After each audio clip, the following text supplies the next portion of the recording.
The Hunter's Moon Night by Jesus Castro. Prologue. Born under the wrong moon. The night Kaelen was born, the world fell silent under the crimson light of the hunter's moon. His mother cried out in labor as the forest stirred with shadows, spirits slipping through cracks in reality. No child was ever meant to survive that night. Elara, a young moon priestess at the time, stood over the laboring woman, sweat beading on her brow as the spirits whispered warnings through the mist. "Not tonight," the other priestesses murmured fearfully. "A child born under this moon will be cursed.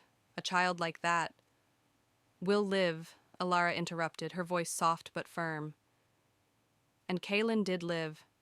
Somehow, he survived the night when no one else should have, but at a cost. The hunter's moon touched his soul, marking him with its bloodthirsty energy. Worse still, the magic of other moons, the frost, the wolf, the flower, flickered through him, binding fragments of their power to him like shards of broken glass. The priestesses debated whether the boy was a blessing or an abomination, but Elara saw something deeper in his green eyes. The other moons rejected him, leaving his soul fractured and raw. From that moment on, Kaelen was destined to never belong, not to any one moon, not even to himself. A lifetime of struggle awaited him, and though Elara didn't yet know it, the world would one day need him more than ever. Chapter 1. A New Hunt Begins. Kaelen crouched low on the branch of a twisted oak tree, scanning the forest below. His breath curled into mist in the cold night air. The hunter's moon was rising, its red glow pushing through the clouds like a bleeding wound. Soon the spirits would come, slipping between worlds to roam free under the moon's light.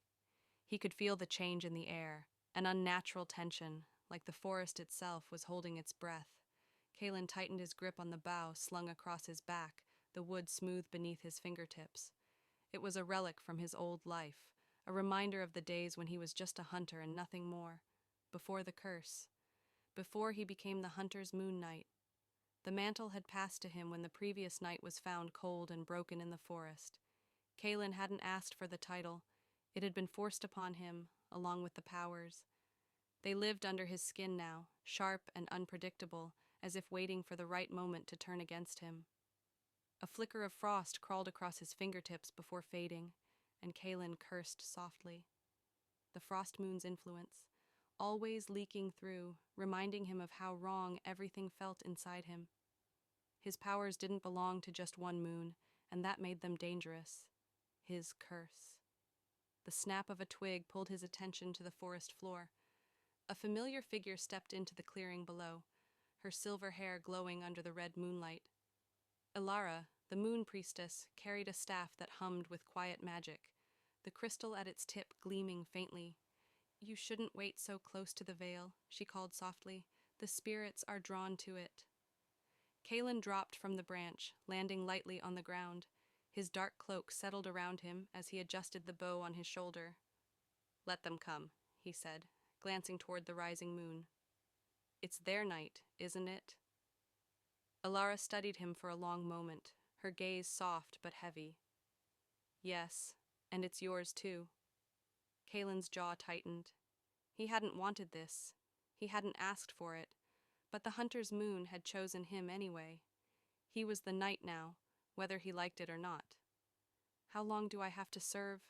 Kaelen muttered, more to himself than to her. "Until the curse is lifted," Elara replied, "or until the moon no longer calls you." Kaelen let out a bitter laugh. "So, forever." Alara's expression didn't change, but there was a flicker of sadness in her eyes, an understanding that cut deeper than words. Chapter 2.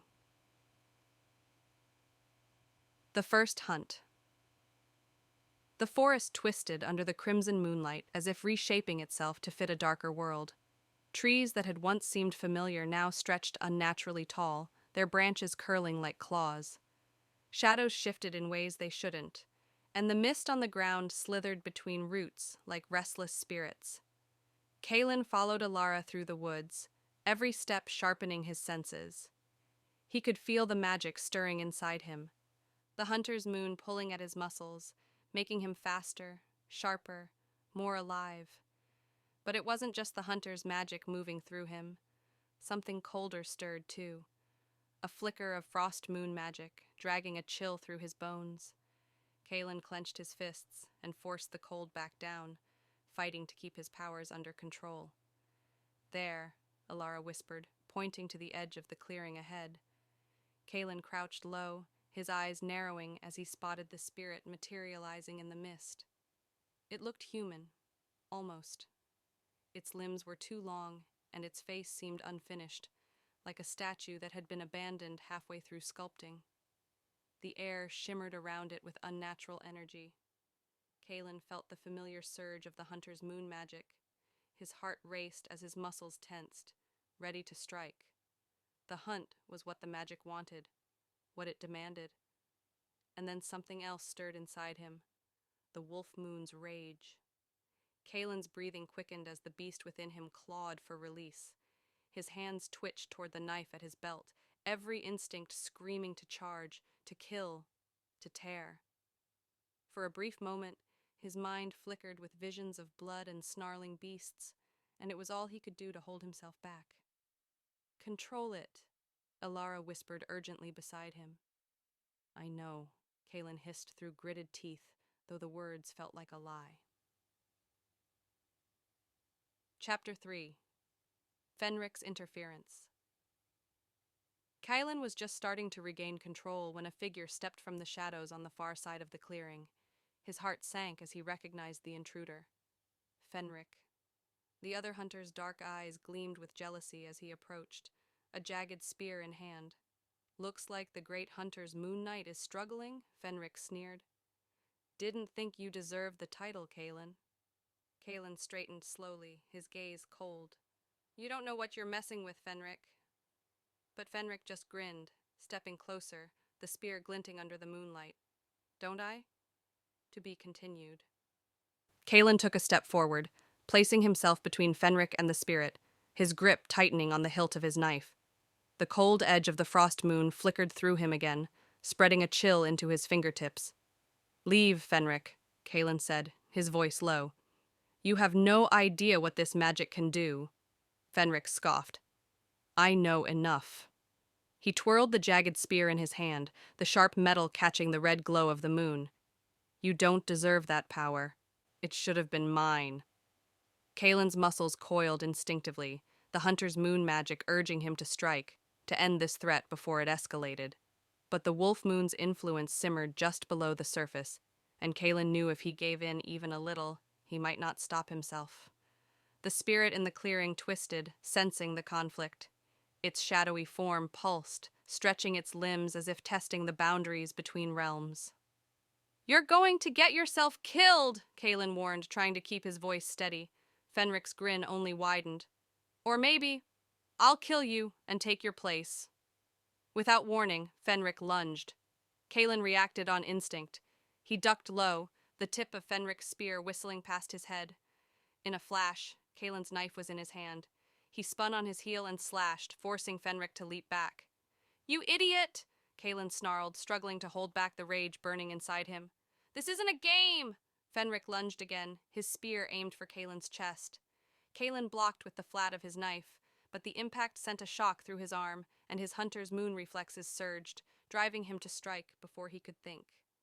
His next blow came too fast, too fierce, a blur of speed and precision that should have left Fenrik on the ground, but instead, Fenrik grinned, as if he had expected it. Kaelen's heart sank as Fenrik whispered a word in an ancient tongue, and the spear in his hand pulsed with dark energy. The ground shifted beneath them. Kaelen felt the air grow heavier, as though a door had cracked open between worlds. A low, hungry growl echoed through the mist, a sound that didn't belong to any mortal creature. "Fenrik, what did you do?" Kaelen whispered, ice creeping into his voice. Fenrik laughed, low and smug. "I made a deal." Behind Fenrik, the spirit twisted again, its form growing darker, more defined. What had once been a shadow now had the shape of something monstrous. Long limbs, claws like scythes, and hollow eyes that burned with pale fire.